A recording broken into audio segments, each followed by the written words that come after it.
ஸ்ரீமதே ராமானுஜாய நமः. வரதம் விரதாத்ரீஷம் ஸ்ரீநிதிம் கருணாநிதிம் ஷரண்யம் ஷரணம் யாமி பிரணதார்த்தி ஹரம் ஹரிம். எம்பெருமான் பிரணதார்த்தி ஹரன் என்று கொண்டாடப்படுகிறான். பிரணதர்கள், அன்பர்கள், எம்பெருமானிடத்திலே மிகவும் அன்பு கொண்டிருப்பவர்கள் பக்தர்கள். அந்த எம்பெருமானுக்கும் இந்த பக்தர்களிடத்திலே மிகுந்த பிரேமம்.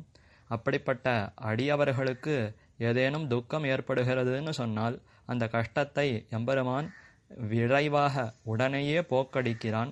பிரணதார்த்தி ஹரம். ஆர்த்தினா துக்கம். அன்பர்களுடைய அந்த துக்கத்தை எம்பெருமான் பொறுத்து கொள்ளவே மாட்டான். அந்த க்ஷணத்திலேயே ஓடோடி வந்து அந்த துக்கத்தை போக்கி அருள் பொழிகிறான். ஹரி என்று எம்பெருமான் கொண்டாடப்படுகிறான். பிரணதார்த்தி ஹரம் ஹரிம். ஹரி என்றால் நம்முடைய பாபங்களையெல்லாம் அபஹரிக்கிறான்.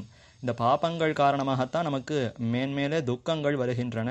நாம் அல்லல் படுகிறோம், துன்பப்படுகிறோம். இப்போ துன்பத்துக்கு காரணமாக இருக்கிற பாபங்களையே ஒழித்து விடுவோம் என்று அந்த பாபங்களை எம்பெருமான் போக்கடிக்கிறான். அதனாலேயே நமக்கு துக்கங்கள் எல்லாம் தீருகின்றன. மேலும் எம்பெருமான் வரதன் என்று கொண்டாடப்படுகிறான். வரத்தை வாரி வழங்குகிறான். அடியார்களுக்கு என்னென்ன இஷ்டமோ, எப்படி அந்த எம்பெருமானை அனுபவிக்க வேண்டும்னு விரும்புகிறார்களோ அத்தனை விருப்பங்களையும் எம்பெருமான் கொடுத்தருள்கிறான். ஆக வரதன் என்று கொண்டாடப்படுகிறான். அவர் எங்கு சேவை சாதிக்கிறார்? விரதாத்ரீஷம். விரதாத்ரி என்பதுதான் ஹஸ்திகிரி, யானைமலை. காஞ்சி பெருமாள் கோவில் திவ்யதேசத்திலே அந்த யானையே ஒரு மலையாக நின்று கொண்டு எம்பெருமானுக்கு கைங்கரியம் பண்ணுகிறது. அப்படிப்பட்ட அந்த மலைக்கு மேலே எம்பெருமான் சேவை சாதிக்கிறான். அதற்கு நாயகனாய், தலைவனாய், ஜெகத்தனைத்திற்கும் சுவாமியாய் எம்பெருமான் விளங்குகிறார். விரதாத்ரீஷம் ஸ்ரீநிதிம். ஸ்ரீயான மகாலட்சுமி தாயார், பெருந்தேவி தாயாரோடு எம்பெருமான் சேவை சாதிக்கிறான். இத்தனை பெருமைகளுக்கும் காரணம் யாருன்னா அது பெருந்தேவி நாய்ச்சியார். அந்த நாய்ச்சியாருக்கு துணைவனாய் அன்பனாக எம்பெருமான் வரதனாக இருப்பதினாலேதான் அடியார்களுடைய அந்த துன்பத்தை போக்குகிறான். பாபத்தை தொலைத்து உயர்ந்த ஆனந்தத்தையே கொடுக்கிறான். ஸ்ரீநிதி என்றால் ஸ்ரீ எனும் பெருந்தேவி நாய்ச்சியாரை தமக்கு உயர்ந்த செல்வமாக கொண்டிருக்கிறான்.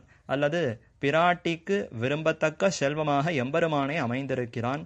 ஸ்ரீநிதிம் கருணாநிதிம். அதனாலேயே எம்பெருமான் கருணை என்னும் அந்த குணத்தினுடைய உருவமாகவே கொண்டாடப்படுகிறான். அடியார்கள் அத்தனை பேரிடத்திலும் மிகுந்த கருணை.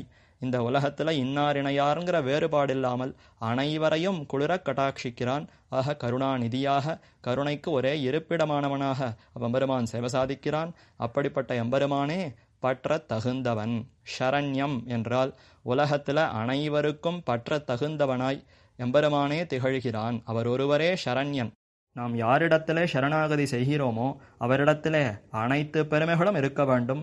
இதோ ஸ்ரீயான மகாலட்சுமி தாயாருக்கே துணைவனாய் அன்பனாக விளங்குகிறான். மேலே அடியார்களிடத்திலே கருணையே வடிவானவனாக அத்தனை துன்பங்களையும் போக்கி அவர்களுக்கு வேண்டி அந்த இன்பங்கள் ஆனந்தத்தையெல்லாம் கொடுக்கிறான். ஆக இவனே பற்ற தகுந்தவன். அப்படிப்பட்ட எம்பெருமானை இப்போ சரணமாக பற்றுகிறேன் என்று ஆச்சாரியர்கள் இப்படி இந்த ஸ்லோகத்திலே தெரிவிக்கிறார்கள். அப்படி பெருமை கொண்டிருக்கிற ஸ்ரீ தேவப்பெருமாளுடைய வையம் கண்ட வைகாசி பிரம்மோத்சவம் ரொம்ப சுபமாக நடைபெற்று கொண்டிருக்கிற அற்புதமான சமயம். இன்றைய தினம் வைகாசி மாதம் திருவோண நட்சத்திரம். ஸ்ரீ தேவப்பெருமாளுடைய திருநக்ஷத்திரம் என்றே கொள்ளலாம்.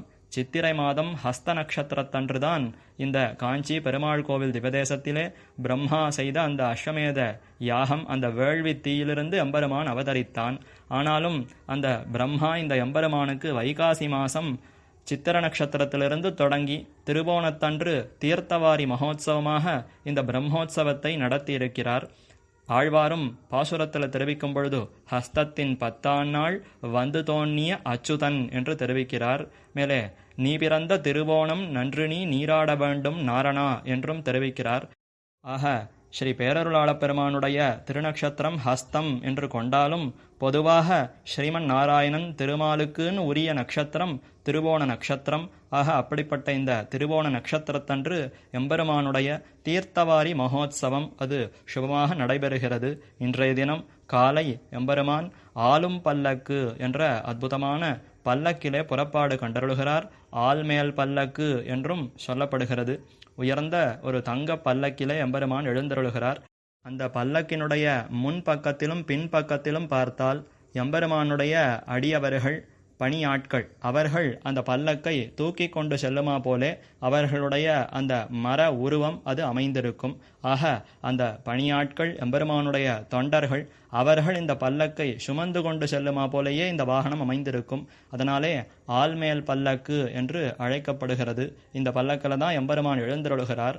பொதுவாக எம்பெருமான் புறப்பாடு கண்டருளும் பொழுது தம்முடைய அந்த திருமேனி அழகு திவ்ய ஆபரணங்களோடு சேர்ந்திருக்கிற அந்த அழகை காட்டிக்கொண்டு எழுந்தருளுவார். ஆனால் இன்றைய தினம் காலை எம்பெருமான் தம்மை முழுவதுமாக மறைத்து கொண்டு திருமுகம் மட்டும் வெளியில தெரிகிற மாதிரி எழுந்தருளுகிறார். 9 போர்வைகளாலே தம்மையே மறைத்து கொள்ளுகிறார். திருமுடியிலிருந்து திருவடி வரை அத்தனையும் மறைத்து கொண்டு திருமுகம் மட்டும் வெளியிலே சேவையாகிறது. அப்படி எம்பெருமான் எழுந்தருளுகிறார். என்ன காரணம் என்றால் இதை ஆச்சரியமாக பெரியோர்கள் விவரிக்கிறார்கள். நேற்றைய தினம் ஸ்ரீ குதிரை வாகனத்திலே குதிரை நம்பிரான் பேரிலே ஸ்ரீ பேரொருளாள பெருமாள் எழுந்தருளினார். அதே சமயத்திலே நீலன் என்று திருநாமம் கொண்டிருக்கும் அந்த திருமங்கையாழ்வார் அவரும் எம்பெருமானை பின்தொடர்ந்து வந்து வேடுபரி செய்ய அவருக்கு எம்பெருமான் கட்டாட்சித்தார், மயர்வர மதிநலம் அருளினார். திருமங்கையாழ்வாரும் எம்பெருமானை பணிந்து பாசுரங்களை அருளிச் செய்தார். அதற்கு பின்னர் எம்பெருமான் புறப்பாடு கண்டருளி அடியார்களை ரட்சித்தார். கங்கை கொண்டான் மண்டபத்துக்கு அருகே அங்கு ஏசல் வையாளி கண்டருளினார். அந்த குதிரை நம்பிரான் எம்பெருமானையே தம்முடைய முதுகில எழுந்தருள பண்ணுகிறோங்கிற அந்த சந்தோஷத்தினாலே ரொம்ப வேகமாக முன்னும் பின்னுமாக ஓடியது. அந்த சமயத்தில் எம்பெருமான் தம்முடைய கணையாழி மோதிரத்தை தொலைத்து விடுகிறாராம். அது தெரியாமலேயே மீண்டும் சன்னதிக்கு எழுந்தருளி விடுகிறார்.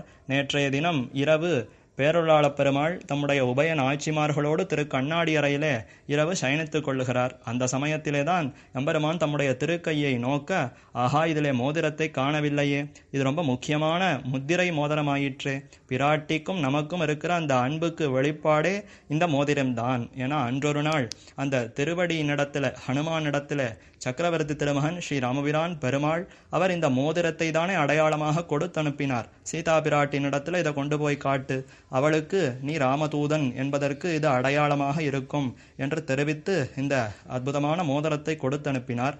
அப்படிப்பட்ட முக்கியமான மோதிரம் அந்த கணையாழி இன்று காணவில்லையே என்று மிகவும் கவலை கொண்டார். மோதிரத்தை தொலைத்த இந்த செய்தி பிராட்டியினுடைய திருச்செவிக்கு எட்டுவதற்கு முன்பாகவே நாம் அந்த மோதிரத்தை கண்டெடுத்து விட வேண்டும்னு ஒரு திட்டம் தீட்டினார்.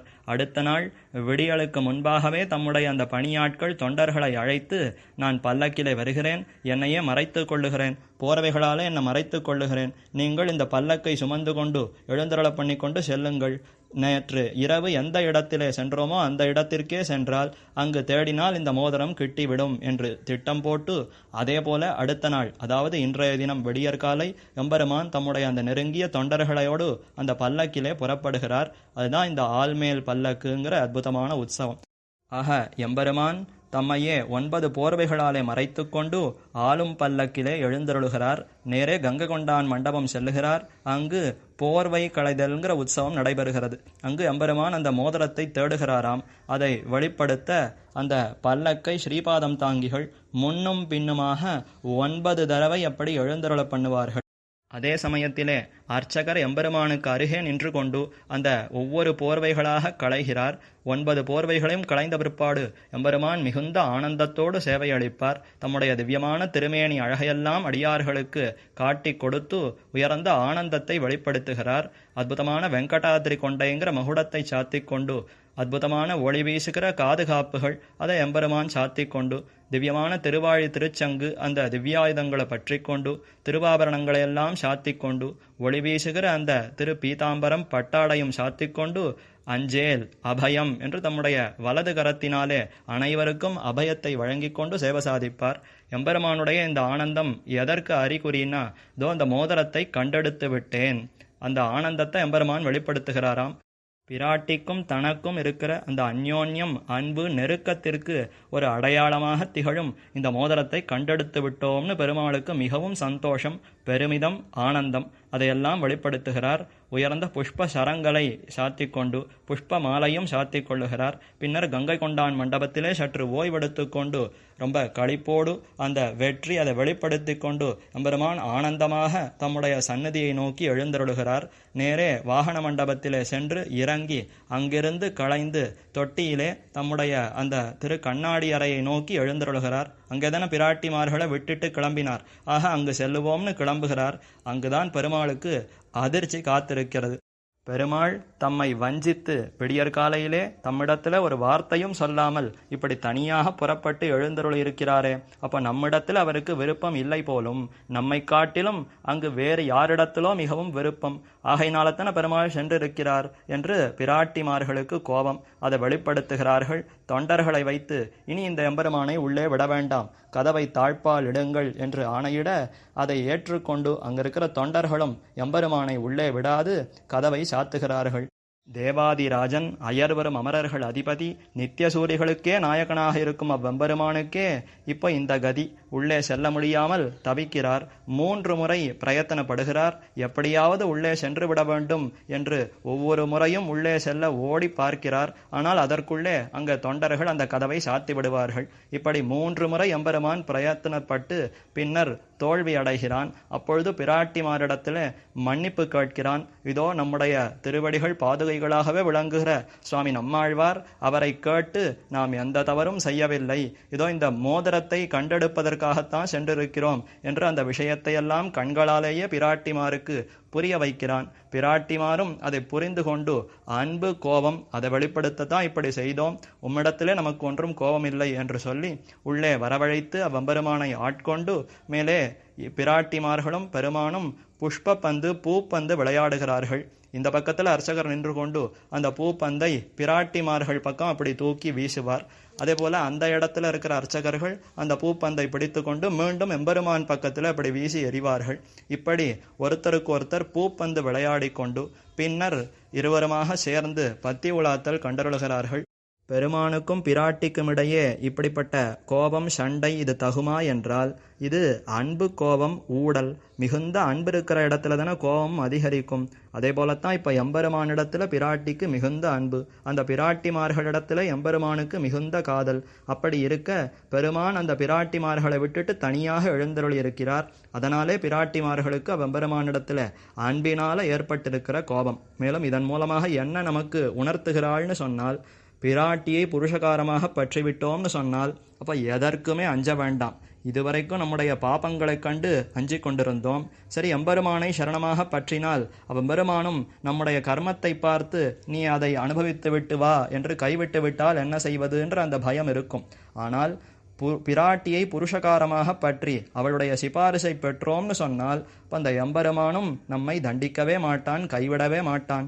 எப்ப இந்த பிராட்டி அவளுடைய அந்த ஆணைக்கு வசப்பட்டவனாய் பிராட்டியினுடைய அந்த அருள் பார்வை அதையே எதிர்பார்த்து கொண்டு அந்த எம்பெருமானே காத்து கொண்டிருக்கிறான். இவளுடைய ஆணையின் பேரில்தான் எம்பெருமானே உள்ளே அனுமதிக்கப்படுகிறான். ஆக பிராட்டியை பற்றிவிட்டோம், அவளுடைய புருஷகாரம் சிபாரிசு இருக்கிறதுன்னு சொன்னால் அப்ப எம்பெருமான் மறுபேச்சே பேசாமல் நம்மை ரட்சித்து விடுகிறான். இந்த அடியார்கள் அத்தனை பேருக்கும் அருளை பொழிகிறான். இதை உணர்த்துவதற்காகவே இப்படிப்பட்ட இந்த அன்பு சண்டை அது நிகழ்த்தப்படுகிறது. மேலே பெருமானும் பிராட்டியும் ஒன்றாக சேர்ந்து அற்புதமாக பத்தி உலாத்தல் கண்டருளுகிறார்கள். நிதானமாக அந்த பந்தலிலே எழுந்தருளி நேரே தன்னுடைய திரு அனந்தசரஸ் புஷ்கரணி அதற்கு அருகே இருக்கிற 100 கால் மண்டபம் அங்கே எழுந்தருளுகிறார்கள். அங்கே உள்ளுக்குள்ளே இருக்கிற அற்புதமான அந்த மண்டபத்திலே சற்று ஓய்வெடுத்துக் கொள்ளுகிறார்கள். அதே சமயத்திலே ஸ்ரீ தேவப்பெருமாள் மூலமூர்த்தியாக வேழமலைக்கு மேலே சேவை சாதிக்கிறார். அந்த மூலமூர்த்திக்கு அருகே எம்பெருமானுடைய ஒரு சிறிய திருமேனி பிரணதார்த்திஹரர் என்று திருநாமம். அவ்வெம்பெருமான் ஒரு சிறிய பல்லக்கிலே புறப்பட்டு நேரே 100 கால் மண்டபத்தை அடைகிறார். அங்கு ஸ்ரீ தேவப்பெருமாள் உற்சவமூர்த்தி, அவருக்கு முன்பாக ஒரு சிறிய ஆசனத்திலே இந்த எம்பெருமானை எழுந்தருள பண்ணி பிரணதார்த்திஹரருக்கு திருமஞ்சனம் நடைபெறுகிறது. மஞ்சள் காப்பு திருமஞ்சனம், சந்தன காப்பு திருமஞ்சனம் நடைபெறுகிறது. பின்னர் எந்த அர்ச்சக சுவாமி பிரம்மோற்சவத்தினுடைய தொடக்கத்தன்று கைகளிலே காப்பு நான் அணிந்து இந்த பிரம்மோற்சவத்தின் பொழுது 2 வேளைகளிலும் அந்த ஹோமங்களை எல்லாம் நன்கு செய்தாரோ அந்த அர்ச்சக சுவாமி இந்த பிரணதார்த்திஹரர் என்னும் அந்த எம்பெருமானையும் மேலே எம்பெருமானுடைய ஸ்ரீ ஷடகோபன் ஷட்டாரி அதையும் எழுந்தருள பண்ணிக்கொண்டு நேரே திரு அனந்தசரஸ் புஷ்கரணி தீர்த்தத்தை நோக்கி செல்லுகிறார். அங்கே ஒரு சிறிய 4 கால் மண்டபம் அமைந்திருக்கும். அதிலே அந்த எம்பெருமானை எழுந்தருள பண்ணிவிட்டு தீர்த்தத்திலே உயர்ந்த தேவதைகள் அதே போல புனித தீர்த்தங்களையெல்லாம் இந்த அனந்தசரஸ் புஷ்கரணி தீர்த்தத்திலே ஆவாகனம் செய்வார். பின்னர் ஸ்ரீ பிரணதார்த்திஹரன் என்னும் அந்த எம்பெருமானை தம்முடைய தலைமேலே சிரசுக்கு மேலே எழுந்தருளப் பண்ணி கொண்டு அந்த ஸ்ரீ ஷடகோபனையும் பற்றி கொண்டு நேரே தீர்த்தத்திலே இறங்கி 3 முழுக்கிடுவார் அந்த அர்ச்சகர். அதே சமயத்திலே அந்த எம்பெருமானும் ஸ்ரீ ஷடகோபனும் அந்த தீர்த்தத்திலே நனைந்து நன்கு திருமஞ்சனம் கண்டருளுவர்கள். இதே சமயத்தை எதிர்பார்த்து கொண்டு பல்லாயிரக்கணக்கான பக்தர்கள் அடியார்கள் அந்த அனந்தசரஸ் புஷ்கரணியை சூழ்ந்து கொண்டிருந்து அத்தனை பேரும் அந்த தீர்த்தத்திலே இறங்கி அந்த புனித தீர்த்தத்திலே நீராடுவார்கள். தீர்த்த வாரி, வாரி என்றாலும் தீர்த்தம் என்றாலும் இரண்டுமே ஜலம் நீர் என்ற அந்த பொருள் கொண்டவைதான். ஆனாலும் இப்போ தீர்த்தவாரி என்றால் என்ன பொருள்னா, இப்போ இந்த வாரி என்று பெயர் கொண்டிருக்கிற இந்த ஜலம் புனிதமான நீராக ஆகிறது. தீர்த்தம்னா ரொம்ப புனிதத்தன்மை வாய்ந்ததுன்னு பொருள். அப்போ ஜலமாக இருப்பது இப்போ புனிதத்தன்மை பெற்று தீர்த்தம் என்று அழைக்கப்படுகிறதுன்னு கொள்ளலாம். எம்பெருமானுடைய அந்த திருமேனியை தீண்டினதினாலே மேலே எம்பெருமானுடைய பாதுகைகள் ஸ்ரீ ஷடகோபன் அதையும் ஸ்பர்ஷித்ததினாலே இந்த புஷ்கரணி நீருக்கு புனிதத்தன்மை ஏற்பட்டு புனித தீர்த்தமாகவே ஆகிவிடுகிறது. இந்த தீர்த்தவாரி மகோத்சவத்திலே பல்லாயிரக்கணக்கான அடியார்களும் இங்கே தீர்த்தமாடி புனிதத்தன்மையை பெறுகிறார்கள். தங்களுடைய அந்த பாபங்களையெல்லாம் கழித்து கொண்டு தூய்மை பெற்று எம்பெருமானிடத்திலே பக்தியை வளர்த்து கொண்டு தொண்டுகளை செய்கிறார்கள். இது தீர்த்தவாரி மகோத்சவம். இது முடிந்த பின்னர் பிரணதார்த்திஹரர் அந்த புஷ்கரணியை வலமாக எழுந்தருளி நேரே தம்முடைய சன்னதியை நோக்கி எழுந்தருளி விடுகிறார். பின்னர் உற்சவமூர்த்தி ஸ்ரீ தேவப்பெருமாள் உபயநாச்சிமார்கள் அவர்களும் அந்த 100 மண்டபத்திலிருந்து புறப்பட்டு பத்தி உலாத்தல் கண்டருளி நேரே திருக்கண்ணாடியரை நோக்கி எழுந்தருளுகிறார். எம்பெருமானுடைய அந்த அழகுக்கு கண்ணெச்சல் படாதபடி கடஹாரத்தி அது சமர்ப்பிக்கப்படுகிறது. பின்னர் திருக்கண்ணாடி அறையிலே ஓய்வெடுத்துக் கொள்ளுகிறார். இன்று இரவு எம்பெருமான் புண்ணியகோட்டி விமானம் என்னும் அந்த வாகனத்திலே புறப்பாடு கண்டருளுகிறார். அன்றொரு நாள் பிரம்மா செய்த அந்த அஸ்வமேத யாகத்தின் பொழுது எம்பெருமான் இந்த புண்ணியகோட்டி விமானத்திலேயே தோன்றினார். புண்ணியகோட்டி விமானத்தோடு பெருமாள் சேவை சாதித்தார். அதையே நினைவூட்டும் விதத்திலே இன்றைய தினம் பெருமாள் அந்த புண்ணியகோட்டி விமானத்துக்குள்ளே சேவை சாதிக்கிறார். புண்ணியகோட்டி விமானம் என்று இந்த விமானத்திற்கு பெயர். கோடிக்கணக்கான புண்ணியங்களுடைய பயனாகத்தான் ஒருவருக்கு சத்வகுணம் மேலோங்குகிறது. அதனாலேயே தர்ம சிந்தனை ஏற்பட்டு தர்ம காரியங்களை செய்து ஞானம் வளருகிறது. அதனாலே பக்தி மலருகிறது. அதனுடைய இறுதியிலே தான் எம்பெருமானுடைய சேவைங்கிறது கிட்டும். ஆனால் இப்போ நாம் அந்த மாதிரியான சத்வகுணத்தோடு கூடி பல தர்ம காரியங்களை செய்து ஞானத்தை வளர்த்து கொண்டு பக்தியை வளர்த்து கொண்டு இப்போ எம்பெருமானை சேவிக்கிறோமான்னு பார்த்தால் இந்த மாதிரியான எந்த சிரமமும் இல்லாமல் பெருமான் தாமே தம்முடைய அந்த சேவையை நமக்கு காட்டி கொடுக்கிறார். இப்போ கோடிக்கணக்கான புண்ணியங்களுடைய பயனாகவே அந்த எம்பெருமானே திகழ்கிறார். அப்படிப்பட்ட எம்பெருமான் இந்த விமானத்துக்கு கீழே இருப்பதினாலே இந்த விமானத்திற்கே புண்ணியகோட்டி விமானம் என்று திருநாமம் ஏற்பட்டது. அடியார்களுக்கு அந்த பாபங்களையெல்லாம் போக்கி புண்ணியத்தின் பயனான இவ்வெம்பெருமானுடைய சேவையே நமக்கு கொடுப்பதினாலே இந்த விமானத்திற்கே புண்ணியகோட்டி விமானம் என்று திருநாமம். அப்படிப்பட்ட உயர்ந்த விமானத்திற்கு கீழே எம்பெருமான் தம்முடைய சுவாபாவிகமான அந்த அழகு அற்புதமான திருவாபரணங்களோடு திரு பீதாம்பரம் நறுமணமிக்க புஷ்ப மாலைகளை சாத்திக்கொண்டு உபய நாச்சிமார்களோடு கம்பீரமாக சந்தோஷம் புன்முறுவலோடு எம்பெருமான் ஆனந்தமாக புறப்படுகிறார். வீதியார எழுந்தருளுகிறார். இன்றைய தினம் பாட்டிலே ஸ்ரீ திருமங்கையாழ்வார் அருளிச் செய்திருக்கும் பெரிய திருமொழி திவ்ய பிரபந்தம் சேவிக்கப்படும். நேற்றைய தினம் குதிரை வாகனத்தின் பொழுதே இந்த பெரிய திருமொழி தொடங்கப்பட்டது. இன்று காலை ஆளும் பல்லக்கு அந்த புறப்பாட்டின் பொழுதும் இந்த பெரிய திருமொழியை தொடர்ந்து சேவிக்கப்படும். இன்று இரவு புண்ணியகோட்டி விமானம் அதில் எம்பெருமான் எழுந்தருளுகிற அந்த சமயத்திலேயும் பெரிய திருமொழி திவ்ய பிரபந்தத்திலே மீதி இருக்கிற பாசுரங்களையே அத்தியாபகர்கள் சேவிப்பர்கள். எம்பெருமான் நிதானமாக அந்த பாசுரங்களையெல்லாம் செவிமடுத்து கொண்டு வீதியிலே புறப்பட்டு எழுந்தருளுகிறார். கங்கை கொண்டான் மண்டபத்தை அடைகிறார். இன்றோடு கங்கை கொண்டான் மண்டபத்திற்கு பெருமாள் எழுந்தருளுவது என்பது இந்த பிரம்மோற்சவத்திலே நிறைவு பெறுகிறது. இனி அடுத்த வருடம் பிரம்மோற்சவத்தினுடைய முதல் நாள் அன்று காலை தங்கச் சப்பரம் அந்த வாகனத்தில் எழுந்தருளும் பொழுதுதான் மீண்டும் கங்கை கொண்டான் மண்டபத்திற்கு பெருமாள் எழுந்தருளுகிறார். ஆக கங்கை கொண்டான் மண்டபத்தை அடைந்து அங்கு சற்று நேரம் ஓய்வெடுத்து கொண்டு மீண்டும் சன்னதியை நோக்கி எழுந்தருளுகிறார். பெருமாள் சந்நிதியை அடைந்த பின்னர் வாகனத்திலிருந்து இறங்கி துவஜஸ்தம்பத்திற்கு அருகே வந்து நிற்பார். அவ்விடத்திலே அருளிச் செயல் சேவாகாலம் சாற்றுமறை பெரிய திருமொழி திவ்ய பிரபந்த சாற்றுமுறை, மேலே திருநெடுந்தாண்டக சாற்றுமுறை நடைபெறும். அதற்கு பின்னர் வேத பாராயண சாற்றுமுறை நடைபெறும். அதற்கு பின்னர் எம்பெருமானுக்கு கடஹாரதி கும்பஹாரதி சமர்ப்பிக்கப்படும். பின்னர் எம்பெருமான் திரு கண்ணாடி அறையை நோக்கி எழுந்தருளி அங்கு ஓய்வெடுத்து கொள்ளுகிறார். ஸ்ரீ பேரருளாளப் பெருமானுடைய பெருமைகளை ஸ்ரீ வேதாந்தாச்சாரியர் ஸ்ரீ வரதராஜ பஞ்சாஷத் என்னும் ஸ்தோத்திர நூலிலே பல ஸ்லோகங்களிலே அற்புதமாக அனுபவிக்கிறார். அதையே நாம் கடந்த சில நாட்களாக அனுபவித்து கொண்டு வருகிறோம். தற்பொழுது 41வது ஸ்லோகத்தை அனுபவிக்க வேண்டும். நிர்வாபயிஷ்யதி கதா கரிசைலதாமன் துர்வார கர்ம பரிபாக மகாதவாக்னிம் பிராச்சீன துக்கமபி மே சுகயன்னிவ துவத் பாதாரவிந்த பரிசார ரசப்பிரவாகா என்று தெரிவிக்கிறார். கரிசைலதாமன் ஸ்ரீ ஹஸ்திகிரி வேழமலையை இருப்பிடமாக கொண்டிருக்கும் ஸ்ரீ தேவப்பெருமாளே கதா நிர்வாபயிஷ்யதி துர்வார கர்ம பரிபாக மகாதவாக்னிம், பெரிய காட்டு தீ அது சுடர் விட்டு அப்படி கொழுந்து விட்டு எரிகிறது. அந்த காட்டு தீயை தேவரீரே அணைத்து அடியேனை ரட்சிக்க வேண்டும். இந்த வெப்பத்தை என்னால் பொறுத்து கொள்ள முடியவில்லை. ஏது காட்டு தீ எப்படி எரிகிறது? துர்வார கர்ம பரிபாக மகாதவாக்னிம், அடியேன் இதற்கு முன் பல ஜென்மங்களிலே சேர்த்து வைத்திருக்கிற அந்த துஷ்கர்மங்கள் தீய கர்மங்கள் அதனுடைய பலன்தான் இப்படி காட்டு தீ போல எனக்கு பெரிய துன்பத்தை கொடுக்கிறது. யாராலும் தடுக்க முடியாதபடி அடியேன் செய்திருக்கிற அந்த தீய கர்மங்களுடைய அந்த பலன் அந்த பயன்கிறது அவ்வளவு துன்பத்தை கொடுக்கிறது. அதை என்னால் பொறுத்து கொள்ள முடியவில்லை. எம்பெருமானே தேவரீர் தான் இப்போ அதை அணைக்க வேண்டும். பிராச்சீன துக்கமபி மே சுகயன்னிவ துவத் பாதாரவிந்த பரிசார ரசப்பிரவாகா. ஸ்ரீ பேரருளாளப் பெருமாள் இந்த காட்டு தீயை அணைப்பதற்கு ஏதோ பெரிய காரியங்களை சிரமப்பட்டு செய்ய வேண்டுமா என்றால் அப்படி ஏதும் செய்ய வேண்டாம். அடியேனை அவருடைய அந்த தாமரை போன்ற அழகான திருவடிகளுக்கு அருகே சேர்த்து கொண்டு அந்த திருவடிகளை விட்டு விலகாமல் எப்பொழுதும் தொண்டு புரிபவனாக அடியேன் இருப்பதற்கு பெருமாள் கட்டாட்சிக்க வேண்டும். எம்பெருமானுடைய அந்த திருவடிகளுக்கு அருகேயே இருந்து கொண்டு விட்டு விலகாமல் எல்லா தொண்டுகளையும் செய்யும் பொழுது பெருமான் மிகவும் உகக்கிறார், சந்தோஷப்படுகிறார். அதனாலே ஜீவாத்மாவிற்கு உயர்ந்த ஆனந்தம் இன்பம் ஏற்படும். பெருமாள் சந்தோஷப்படுகிறார்னு சொன்னால் அப்போ அதுதானே ஜீவாத்மாவுக்கு உயர்ந்த மகிழ்ச்சி ஆனந்தம்.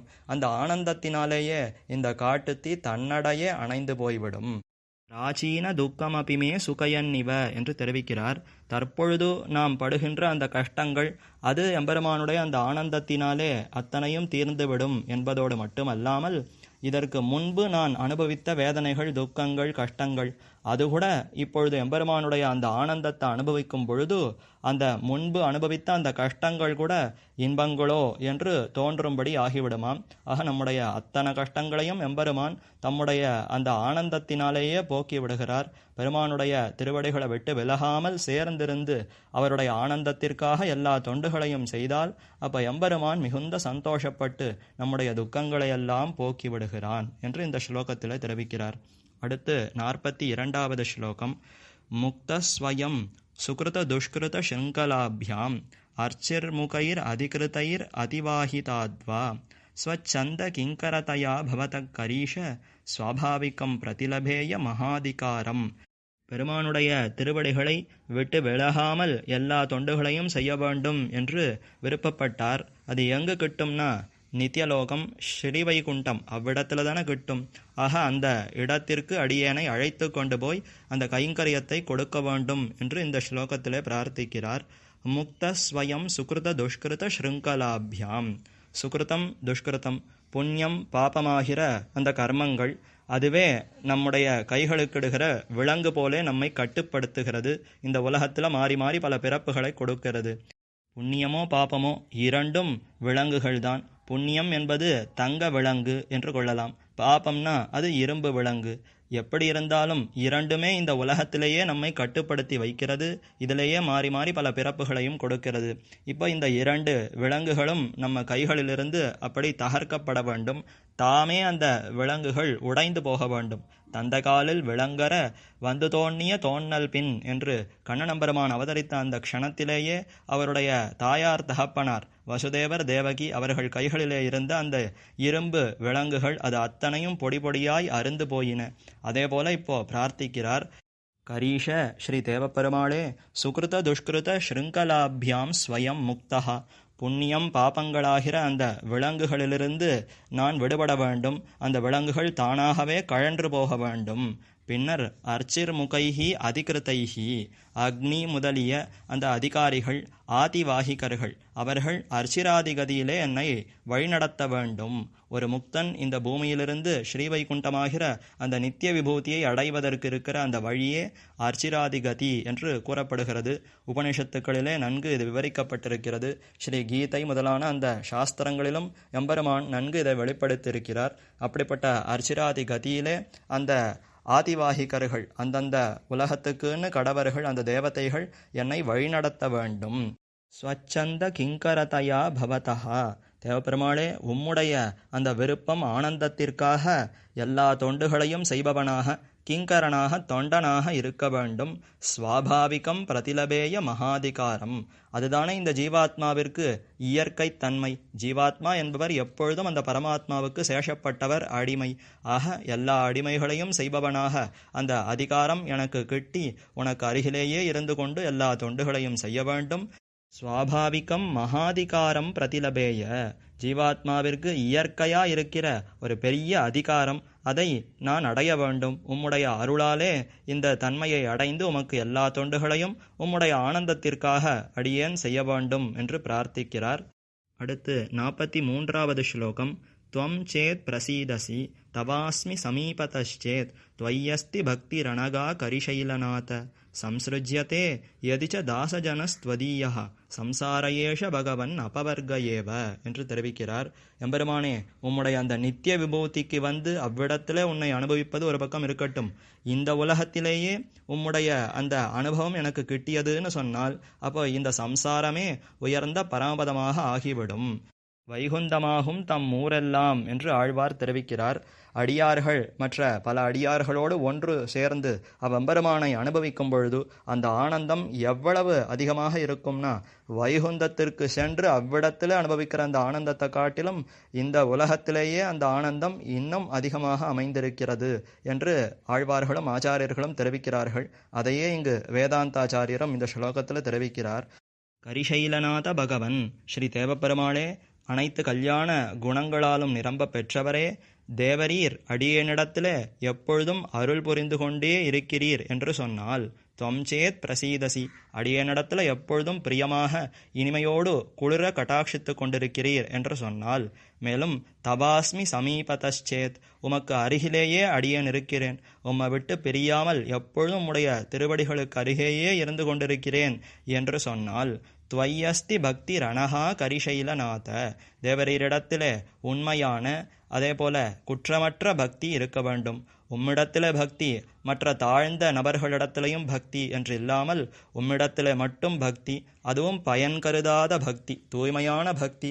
ஜீவாத்மா அந்த பரமாத்மாவுக்கு அடிமை என்பதை உணர்ந்து கொண்டு அதனாலேயே நமக்கு சுவாமியாயிருக்கும் அவ்விடத்தில் ஏற்படுகின்ற அந்த இயற்கையான காதல், அன்பு, பக்தி, அது அடியேனிடத்திலே தேவரீருடைய அருளாலே ஏற்பட்டது என்று சொன்னால், சம்சிருஜ்யதே யதிச்ச தாசஜனஸ்த்வதீயः, உம்முடைய அடியார்கள், பக்தர்கள், பாகவதர்கள், அவர்களோடு அடியேனுக்கு ஒரு சேர்க்கை ஏற்பட்டது என்று சொன்னால், அடியார்கள் குழாங்களை உடன் கூடுவது என்று கொலோ என்று ஆழ்வார் விரும்புகிறார். அப்போ அடியார்களுடைய அந்த குழாம் கூட்டத்தோடு சேர்ந்திருக்க பெற்றேன் என்று சொன்னால், ஆக இப்படிப்பட்ட ஆனந்தங்கள் எனக்கு கிட்டித்து என்று சொன்னால், பெருமானுடைய அருள், மேலே அந்த பெருமானை விட்டு பிரியாமல் சேர்ந்தே இருத்தல், அடுத்து அந்த பெருமானிடத்தில் குற்றமற்ற அந்த பக்தி, காதல், அடுத்து அந்த எம்பெருமானுடைய அடியார்களோடு சேர்க்கை, இப்படிப்பட்ட இந்த ஆனந்தங்கள், இன்பங்கள் எனக்கு கிட்டியதுன்னு சொன்னால், சம்சார ஏஷ பகவன் அபவர்க ஏவ, இந்த சம்சார மண்டலமே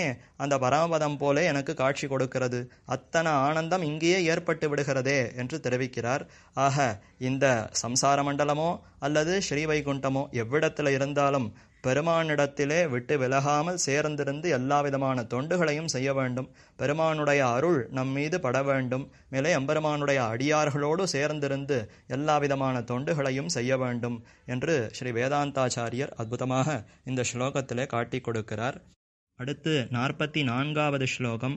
ஆஹூயமான மனபாய விபூதிகாமைஹி ஆலோகலுப்த ஜகதாந்திய மனுஸ்மரேயம் ஆலோஹிதாம்சுக மனாகுல ஹேதிஜாலம் ஹைரண்ய கர்ப்ப ஹயமேத ஹவிர்புஜம் துவாம்.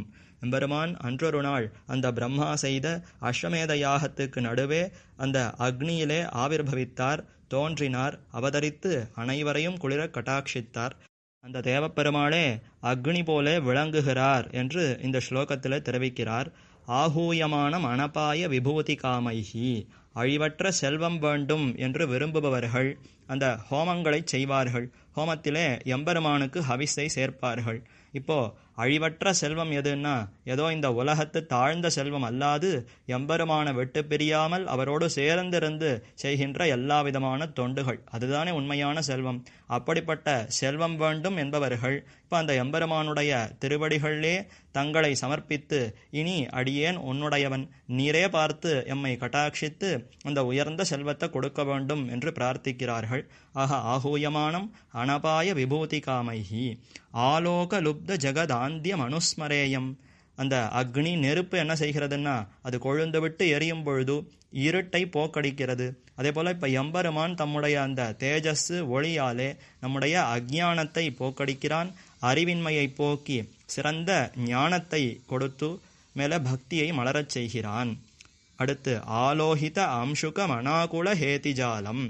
அந்த நெருப்பானது ததக்கிற அந்த மஞ்சள் நிற வர்ணத்தோடு கூடியிருக்கும். அதே போல் இப்போ எம்பெருமான் அவர் சிறந்த பீதாம்பரம் மஞ்சள் பட்டாடையை சாத்தி கொண்டு அற்புதமாக அந்த பேரொளியோடு பிரகாசிக்கிறார். அனாகுல ஹேதிஜாலம் என்றால் கைகளிலே அற்புதமான திருவாழி திருச்சங்கு திவ்யாயுதங்களை பற்றி கொண்டு சேவை சாதிக்கிறார். அந்த நெருப்பானது ததக்கிற அந்த ஜுவாலை அந்த தீ பொறிகளோடு அது காட்சி தரும். ஆக அக்னிக்கும் ஸ்ரீ தேவப்பெருமாளுக்கும் இருக்கிற ஒற்றுமைகளை தெரிவிக்கிறார். மேலே ஹைரண்யகர்ப்ப ஹயமேத ஹவிர்புஜம் துவாம். ஹயமேதம் அஸ்வமேத யாகம், ஹைரண்யகர்பர் பிரம்மா அவர் செய்த அந்த அஸ்வமேத யாகத்திலே ஹவிர்புஜம் அதிலே சேர்க்கப்பட்ட ஹவிசுக்களையெல்லாம் எம்பெருமானை ஸ்வீகரித்து கொண்டான். மேலே அக்னி என்பது அந்த ஹோமத்திலே சேர்க்கப்படுகின்ற அந்த ஹவிஸையெல்லாம் தாமே புஜிக்கிறது. ஆக ஹவிர்புஜனாகிற அவ்வெம்பெருமானே தேவப்பெருமாள், அவரே அக்னி போலே விளங்கி நம்முடைய அறியாமை இருட்டை போக்கி சிறந்த ஞானம் பக்தியை கொடுத்து மேலே தன்னுடைய கைங்கரியத்தையும் எம்பெருமானே தருகிறார் என்று இந்த ஸ்லோகத்திலே அற்புதமாக தெரிவிக்கிறார். அடுத்து 45வது ஸ்லோகம். பூயோ பூயஹா புலக நிச்சிதைர் அங்ககைர் ஏதமானாஹ ஸ்தூல ஸ்தூலான் நயன முகுலைர் பிப்ரதோ பாஷ்பபிந்தூன் தன்யாஹ கேச்சித் வரத பவத சம்சதம் பூஷயந்தஹ ஸ்வாந்தைர் அந்தர் வினய நிபிருதை ஸ்வாதயந்தே பதம் தே என்று தெரிவிக்கிறார். யாரோ சில பாக்யசாலிகள் எம்பெருமானுடைய அருளை பெற்றவர்களுக்கே அந்த எம்பெருமானுக்கு அருகாமையிலே இருந்து தொண்டு புரிகின்ற அந்த வாய்ப்பு கிட்டுகிறது. அப்படி எம்பெருமானுக்கு எல்லா தொண்டுகளையும் செய்து எம்பெருமானை அனுபவிக்கிறார்கள். அந்த அனுபவ சமயத்திலே அவர்களுக்கு அடிக்கடி மயிர்கூச்செறிய பெற்று அதனாலே மிகவும் விளங்குகிறார்களாம். அதைத்தான் தெரிவிக்கிறார். பூயோ பூயஹா புலக நிச்சிதைர் அங்ககைர் ஏதமானாஹா ஆஹ்லாதசீத நேத்ராம்பு புலகீகித காத்திரவான் சதா பரகுணாவிஷ்டா திரஷ்டவ்யா சர்வதேகிபிஹி என்று சாஸ்திரங்களிலே ஒரு அடியவன் எப்படி இருக்கிறான்பது தெரிவிக்கப்பட்டிருக்கிறது. எம்பெருமானிடத்திலேயே மனத்தை செலுத்தியவனாய் அதனாலே கண்களிலிருந்து குளிர்ந்த நீர் பெருகுகிறதாம். அந்த எம்பெருமானுடைய திருவிளையாடல்களை நினைக்கும் பொழுது இவன் அதில் ஈடுபட்டவனாய் கண்களிலிருந்து கண்ணீரை பெருக்குகிறான். ஆஹ்லாதசீத நேத்ராம்பு புலகீகித காத்திரவான், உடம்பெல்லாம் மயிர் கூச்செறியப்பட்டு அதனாலே ஒளி விஞ்சியவர்களாக திகழ்கிறார்கள். அதையே இங்கு தெரிவிக்கிறார். பூயோ பூயஹா புலக நிச்சிதைர் அங்ககைர் ஏதமானாஹா. எம்பெருமானுக்கு அருகே இருந்து எல்லா தொண்டுகளையும் செய்வதினாலே அடிக்கடி அந்த எம்பெருமானுடைய திருமேனி அழகை நன்கு கண்டு சேவித்து அனுபவிக்கிறார்கள். அதனாலே மயிர்கூச்செறிய பெற்றவர்களாய் விளங்குகிறார்கள். மேலே ஸ்தூல ஸ்தூலான் நயன முகுலைர் பிப்ரதோ பாஷ்பபிந்தூன், தங்களுடைய அந்த அழகான கண்களிலிருந்து மிக பருத்துள்ள அந்த கண்ணீர் துளிகள் அதை பெருக்குகிறார்கள். கண்களிலிருந்து தாரதாரையாக கண்ணீரை பெருக்குகிறார்கள். உடலெல்லாம் மயிர்கூச்செறிய பெற்றவர்களாய் திகழ்கிறார்கள். தன்யாகா கேச்சித், சில பாக்யசாலிகள் எம்பெருமானுடைய அருளை பெற்றவர்கள் வரத வரம் தரும் பெருமானே உம்முடைய அந்த கோஷ்டியை அலங்கரிக்கிறார்கள். பவதா சம்சதம் பூஷயந்தா, இந்த சிறந்த தொண்டர்கள் எம்பெருமானுடைய அந்த அடியார்கள் கோஷ்டிக்கே ஒரு ஆபரணம் போலே திகழ்கிறார்கள். ஸ்வாந்தைர் அந்தர வினய நிவிருத்தை சுவாதயந்தே பதம் தே. தங்களுடைய அந்த உள்ளத்தாலே எம்பெருமானை அனுபவித்து மிகுந்த ஆனந்தத்தை எய்துவதோடு மட்டுமல்லாது அடுத்த பக்தர்களுக்கும் எம்பெருமானுடைய அந்த திருவடியினுடைய இனிமையை காண்பிக்கின்றனர். அந்த இனிமை, அந்த அனுபவத்தை அவர்களுக்கும் பெற்றுக் கொடுக்கின்றனர். ஆக சிறந்த அடியார்கள் எம்பெருமானை அனுபவித்து தாங்கள் அந்த ஆனந்தத்தை அடைவதோடு மட்டுமல்லாது மற்ற பக்தர்களுக்கும் பாகவதர்களுக்கும் இந்த அனுபவத்தை பெற்றுக் கொடுத்து அவர்களுக்கும் அந்த ஆனந்தத்தை ஏற்படுத்துகிறார்கள். ஆக சிறந்த அடியார்களால் சூழப்பெற்றவனாய் ஸ்ரீ தேவப்பெருமாள் விளங்குகிறார். அத்தகைய ஸ்ரீ தேவப்பெருமாளுக்கு பல்லாண்டு பாடுவோம். ஆழ்வார் திருவடிகளே சரணம், எம்பெருமானார் திருவடிகளே சரணம், ஜீயர் திருவடிகளே சரணம்.